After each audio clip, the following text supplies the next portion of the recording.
आज हम लोग जियोमॉर्फोलॉजी देखेंगे। लेक्चर 1 बेसिकली ये एक इंट्रोडक्टरी क्लास है। तो लेक्चर शुरू करने से पहले हम लोग सोलर सिस्टम की बातें करते हैं। सोलर सिस्टम में जैसे हम लोग बात करते हैं वैसे पुराने टाइम के लोग भी बातें करते होंगे। तो हमारे पुराने टाइम के लोग बातें करते थे सोलर सिस्टम को लेकर कि अगर सोलर सिस्टम है तो बना कैसे, क्या क्या चीज़ें होंगी, क्या क्या लोग होंगे, सैटेलाइट वगैरह किस तरीके से बनकर रखा है।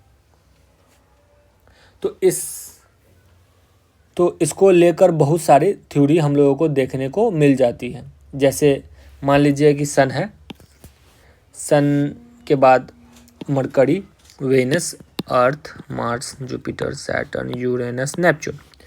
तो एक साहब थे टीटीएस, वो एक रूल दिया, टीटीएस बॉडी रूल। वो बोले कि सन से मरकरी का जो डिस्टेंस है वो डिस्टेंस सन से वीनस का डिस्टेंस डबल हो जाएगा और वैसे ही मल्टीप्लाई होते हुए चले जाएंगे। वैसे ये थ्योरी कुछ खास नहीं है, जस्ट एक ऑब्जर्वेशन है।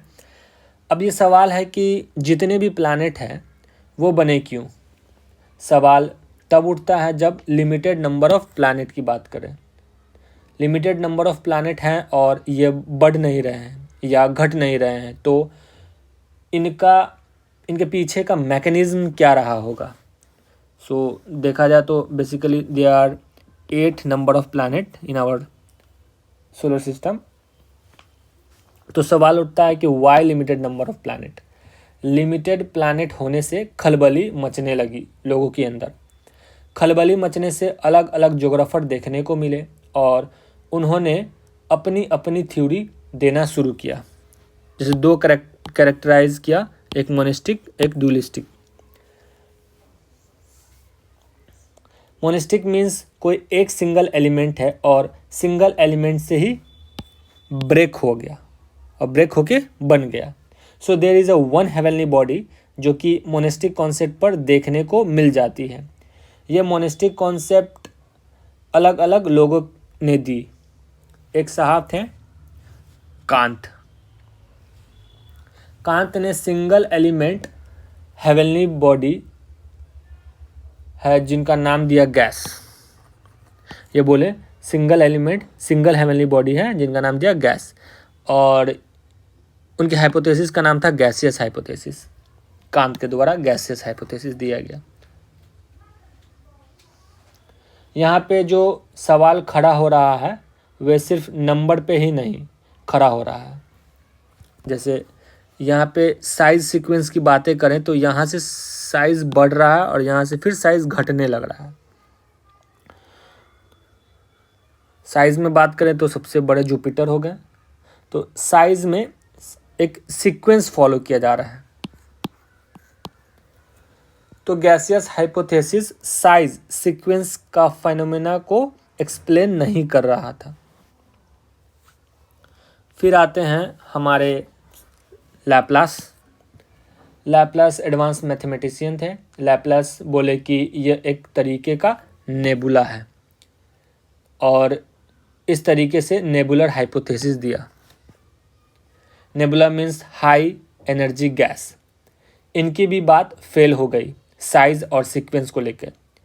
फिर यहाँ पर हमारे साहब लोग आते हैं, बोलते हैं कि नहीं, केस यहाँ पे ऐसा नहीं है, केस यहाँ पे ड्यूलिस्टिक थ्योरी का है, मोनिस्टिक का नहीं, ड्यूलिस्टिक थ्योरी का है। They are not a single element बल्कि दे आर 2 हेवनली बॉडी। यह 2 हेवनली बॉडी साथ में यूज कर रही है और ग्रेविटेशनल फोर्स लगा रही है। जैसे 2 बॉडी है, एक बॉडी, 2 बॉडी, ये दोनों एक दूसरे के ऊपर ग्रेविटेशनल फोर्स लगा रही है। फोर्स लगेगा तो बॉडी सेपरेट होने की कोशिश करेगा और अल्टीमेटली प्लैनेटरी सिस्टम बना देगा। यह ड्यूलिस्टिक की शुरुआत चैम्बरलिन के द्वारा हुआ। यह ड्यूलिस्टिक थ्योरी की शुरुआत चैम्बरलिन के द्वारा हुआ।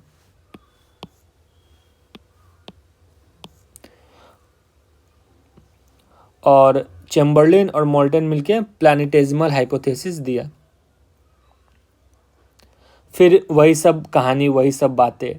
फिर आते हैं जेम्स जिन इम्प्रूवमेंट किए हैं इस चीज़ को टाइडल हाइपोथेसिस के द्वारा।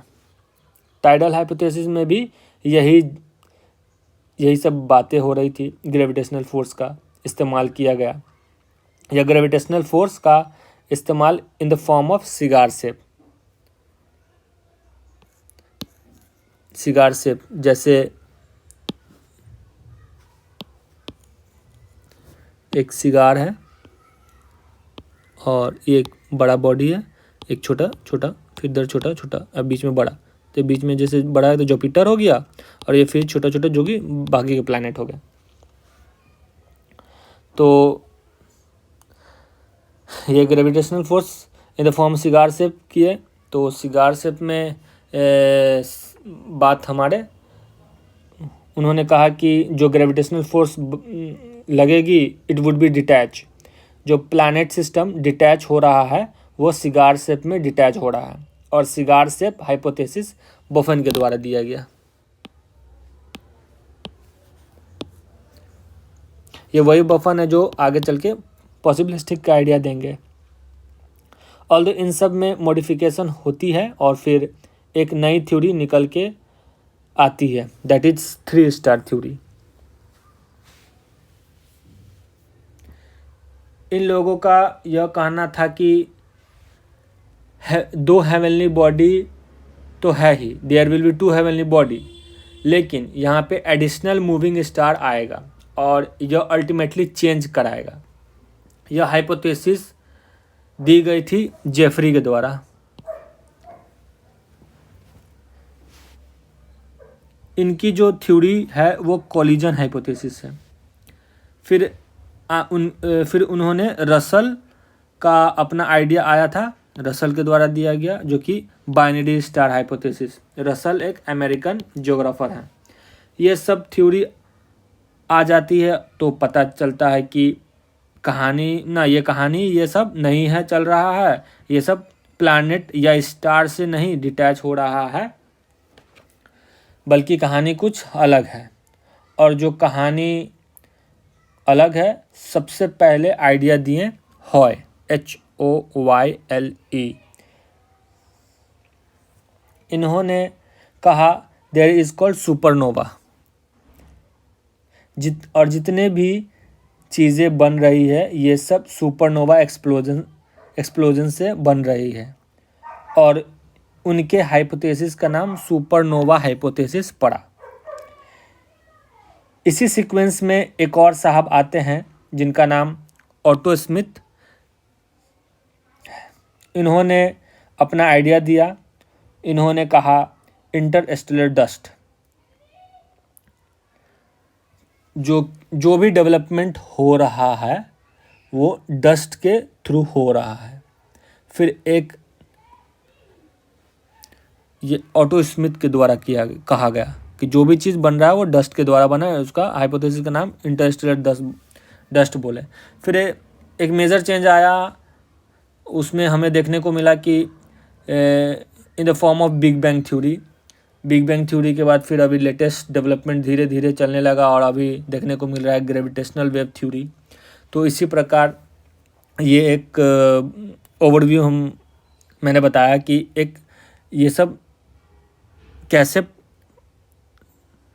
प्लैनेट फॉर्म हुआ। ये सब बस नाम याद रखना होगा, इसमें कुछ खास नहीं है। इसका क्वेश्चन बहुत कम आता है इस पे, तो बस नाम याद रखिए। जैसे गैसेस हाइपोथेसिस में कौन दिया था? इमैनुएल कांत। कब दिया? 1755 में। नेबुला हाइपोथेसिस लैपलास के द्वारा 1796 में। वैसे ही मोनेस्टिक थ्योरीज के बाद ड्यूलिस्टिक में आ जाइए तो प्लैनेटेजिमल कौन दिया? तो TC चैम्बरलेन दिया मोल्टन के साथ 1905 में। सिमिलरली बस नाम याद कर लिए कि किसने क्या दिया, बाकी इसमें कुछ खास नहीं है। और बाकी आगे नेक्स्ट वीडियो में फिर मिलेंगे। Thank you.